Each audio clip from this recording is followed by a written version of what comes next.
Hey honey, were you expecting a delivery? No, not really. Why?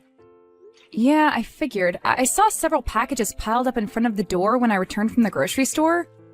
All of them have been sent from some Australian online shop. I sent them an email, but it's past midnight over there and I don't think they're open during the weekend, so it may take some time. That's odd. I definitely haven't ordered anything online since I got the Christmas presents.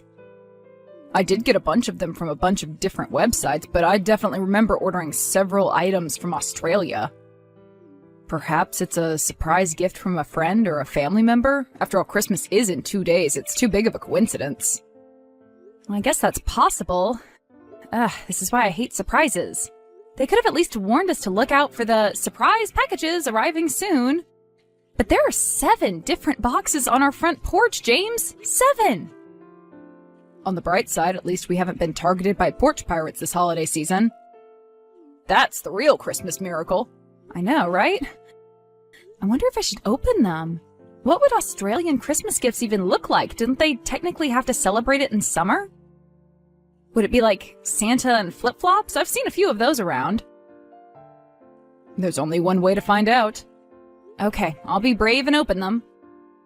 Hopefully it's not some cruel prank. Well, I did see a delivery truck on the surveillance footage from this morning, so at least they weren't left there by some random people. Oh my god! I'm speechless. What is it? Did you open them? Yes, but give me a second. I have to open every box to make sure. Bethany, you're scaring me. What was inside the box? A garden gnome. What? They're all garden gnomes, and not just any garden gnomes either. They're obscene garden gnomes. What does that even mean? How could a garden gnome be obscene?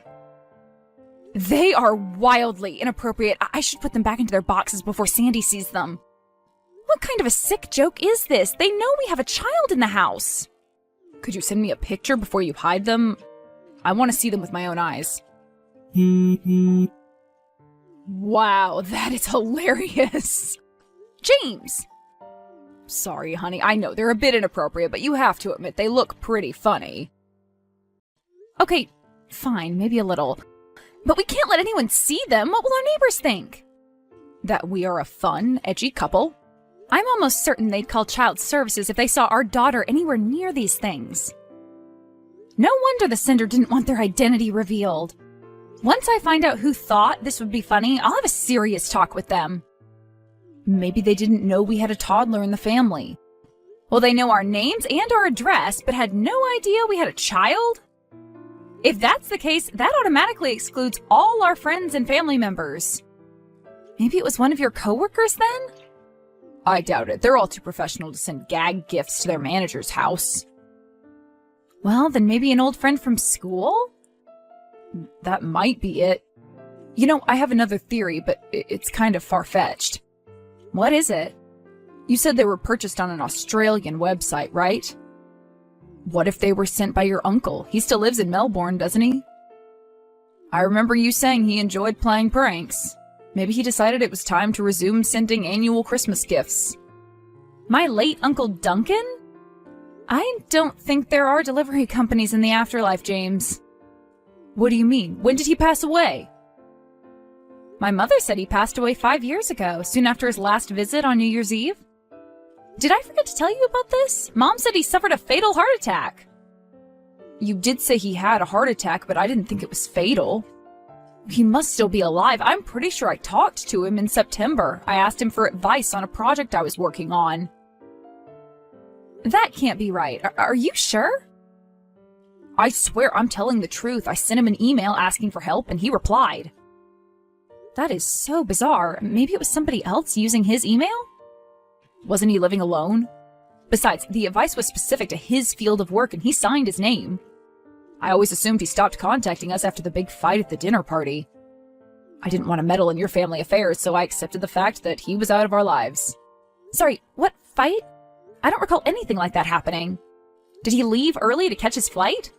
I overheard your mother arguing with him upstairs when I went to fetch the wine glasses. He left in a hurry as soon as he came down. I just put 2 and 2 together. Wait, so you're saying Mom lied about his death? It's a possibility. But he hasn't called or texted once during these 5 years. He didn't even congratulate us on the birth of our daughter. I know we weren't super close, but if he were truly alive, wouldn't he have made some effort to contact us? I don't know. Maybe my mother-in-law can shed some light on the situation. Okay, I'll go ask her. Oh, also, I forgot to get the bacon. Could you grab some on your way home? Sure. Thanks. Mom, we need to talk. What is it? Oh, don't tell me you won't be able to make it to our annual Christmas dinner. Every year, the guest list keeps getting shorter and shorter. No, that's not it. I wanted to talk to you about Uncle Duncan. What about him? Oh, I suppose it's been nearly 5 years since his passing. My poor, poor brother. Are you sure he really passed away? What kind of question is that? That's very disrespectful. Is he still alive? Did you lie to me? Did I lie about my brother's death? Why would I ever do something so disgraceful? Okay, then maybe you were also lied to. How did you find out about his passing? 5 years ago, I was contacted by local authorities in Australia. They told me he passed away from a heart attack. Really? Because James says he talked to him a few months ago. Oh no, that's impossible. Maybe he meant he talked to him during some sort of a seance? What? How else would he have spoken with him? It's been 5 years. He would have appeared by now if he were alive. Do you have his death certificate? No, I don't. Do you have any proof at all that he's actually dead? Any records that show that call really did take place? Well, no, but can't you just take my word for it? I'm going to attempt to contact him. No, don't do that.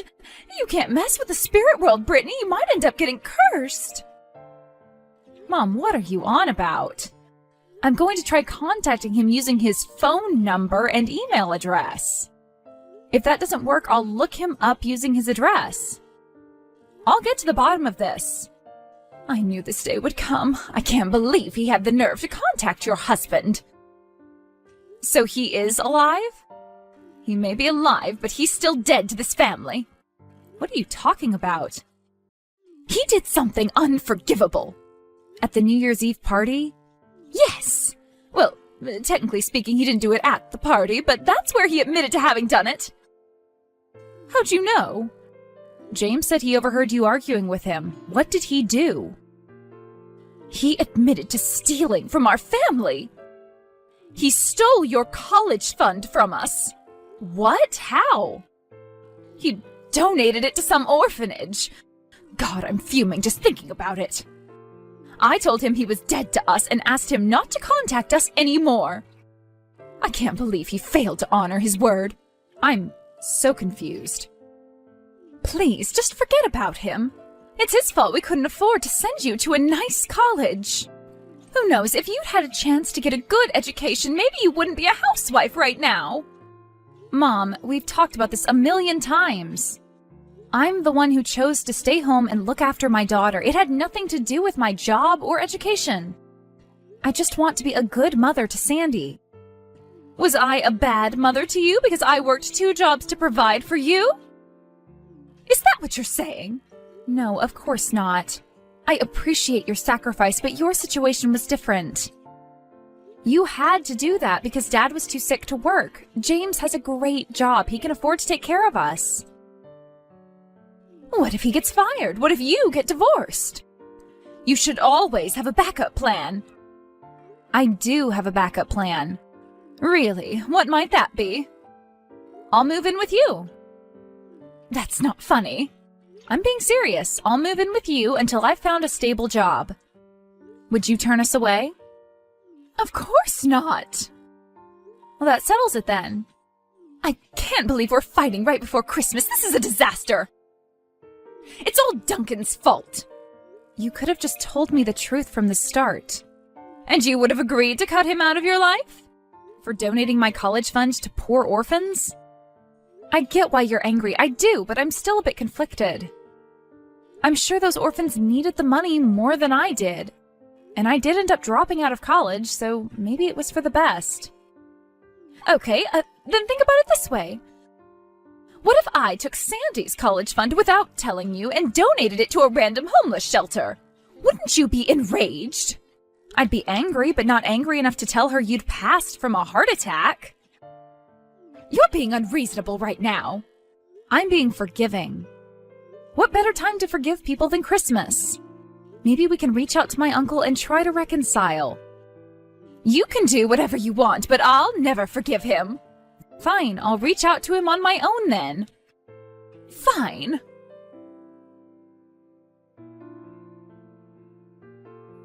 Uncle Duncan, this is Bethany. How are you doing? Oh, hello. I'm doing fine, thank you. Sorry, I know we haven't spoken in years. No, I get it. Oh, I would be angry too. How have you been? I spoke to James briefly about a work matter a few months ago, but I was scared to ask about you for fear that you still hated me for what I'd done. Oh, we've been wonderful. We welcomed a beautiful baby daughter 4 years ago. Her name is Sandy. It's fantastic news. Congratulations. I wish I'd known sooner. I'd have asked James to get us something in my name. I've been honouring Tori's wish to stay away from her family, but this year I'm hoping I'll finally be able to reconcile with her using a special Christmas gift. A special Christmas gift? Could you tell me what it is? It's the money I owe her. I've been working hard to save up enough to repay her. I was planning on sending it to her this Christmas. I'm not asking for her forgiveness. I just want to make things right. I told her I'd do this 5 years ago, as soon as I realized what I'd done. But I guess she didn't believe I was being serious. Sorry, what do you mean by as soon as you realized what you'd done? Well, honest to God, I had no idea I'd given away your college fund all those years ago. I only realized when she brought up that old box in our parents' attic, and how mad she was that the movers had lost it. As soon as I realized, I apologized and told her I was the one who donated the box to an orphanage, not knowing its true value. She kept the money in a box? Well, no, she kept the toys in the box. Toys? Yes, her rare Beanie Babies. Back then, I had no idea what they were. I just assumed it was a box filled with our old toys. Oh my God, that was my college fund? I'm at a loss for words. Could you do me a favor, Bethany? I've recorded a voice message apologizing to her. Once she receives the money, could you have her listen to it? I want her to know that I'm truly sorry. Sure, I can do that. Thank you. I'll email it to you. All right. I'd also love to send some gifts to your family. Do you still live at your old place? We do, yes. I'm guessing you haven't sent any surprise packages to us recently then? No, I'm sorry. As much as I wanted to, I knew you wouldn't be pleased to hear from me. I understand. I wasn't trying to make you feel bad about it. Thank you for telling me what happened. Sure, no problem. Mom, seriously? Beanie Babies? I see you've spoken to my brother. Yes, I have. That's why you cut off ties with him and lied about his death? Anyone could have made that mistake. They were just some old toys. Some old toys?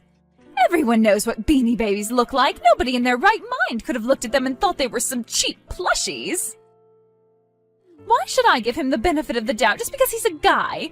Stuffed toys aren't gendered. He should have known better. Who said they were gendered? He did! Not directly, but what else could he have meant when he said he couldn't tell them apart from regular toys? I mean, I can't tell them apart from them either. That's because you grew up in a different generation. Okay, if you say so. Anyway, did you tell him I told you he died? No, I didn't. I felt bad for him. He's clearly been feeling remorseful all this time. Remorse is not enough. I worked so hard to collect those things. He stole your future. I'm doing just fine. But you could be doing better. With that money, you could have attended an Ivy League school. An Ivy League school? Mom, I barely graduated from high school. Higher education isn't for everyone. I'm perfectly happy this way. You don't have to lie to me, Bethany. I know this has been your dream since childhood. No, it's always been your dream. I'm sorry, but you can't expect to live vicariously through your children. What are you saying? You know what I'm saying. I'm sorry you didn't get a chance to do it, but this is the life I chose. I have no regrets. I see. So that's how you feel. Anyway, I'm sure you'll soon see that my uncle has repented. I highly doubt that. You might even invite him over for New Year's. Why would I do that? I'm just saying, never say never. Well, I know for sure that I'll be only inviting you and your family. You are still coming over for Christmas dinner, right? I've been looking forward to seeing my granddaughter. I got her a million gifts. Yes, we'll be there. Thank you. I know we have our disagreements, but we're still family. I care about you more than anything else in this world. I know, we care about you too. And I'm sure Uncle feels the same way. I'm not forcing you to apologize to him or anything. I just feel like you could try a bit harder to see why he did what he did. It's not like he did it on purpose to hurt you. He didn't even throw them away. He donated them to an orphanage. I guess he did call the orphanage and try to retrieve the box as soon as I told him what was inside. It's not his fault they gave the toys away to random kids. I don't know, maybe I was a bit too harsh on him. I'll think about wishing him a Merry Christmas this year. Well, that's something. I'm sure he'll appreciate the gesture. You can call me Sherlock Gnomes because I've cracked this case wide open. Have you? I heard people hated your movie, Detective. Sandy loved it, though. That's the only critic whose opinion matters to me. Aren't you sweet? So, who's our culprit? It's the very critic who loved my movie. Our daughter. How's that possible? I decided to check PayPal just in case, and I managed to find the transaction. I guess she clicked on an ad when she was playing with my phone and accidentally ordered the gnomes. The website may have been founded by Australians, but the shipment came from somewhere in Kentucky. We need to be more careful. How did she even bypass authentication? This is the year we started using 2FA. We really should have done that long ago. Those mobile app ads are no joke. Maybe we should start paying for ad-free versions. We could do that. We could also get some more old-fashioned toys for her. Sorry, I really don't want to think about old toys right now. What's wrong? She likes them, doesn't she? She does, yes, and I think we should totally get some for her. It's something else. I'll tell you the full story when you get home, but I found out the reason my mother and uncle had a falling out. Now I'm intrigued. I don't know if I can wait. Can't you tell me over the phone? Okay, I'll give you a call. All right. My uncle ended up paying my mom the amount he owed. After she got the money and listened to his heartfelt apology, Mom decided to forgive him. She also admitted that she went a bit overboard with the whole faking his death thing and that maybe she should have sold off her stuffed toys long ago and kept the money in her bank account. In the end, they both forgave one another in the spirit of Christmas and family, as they put it. We invited Uncle Duncan to spend New Year's Eve with us. It was a fun party. We bought a few regular toys for Sandy and upped the security of our important online accounts. We wanted to return the garden gnomes, but for whatever reason, my mother found them hilarious and asked us to sell them to her. I'll never understand her fascination with weird collectibles.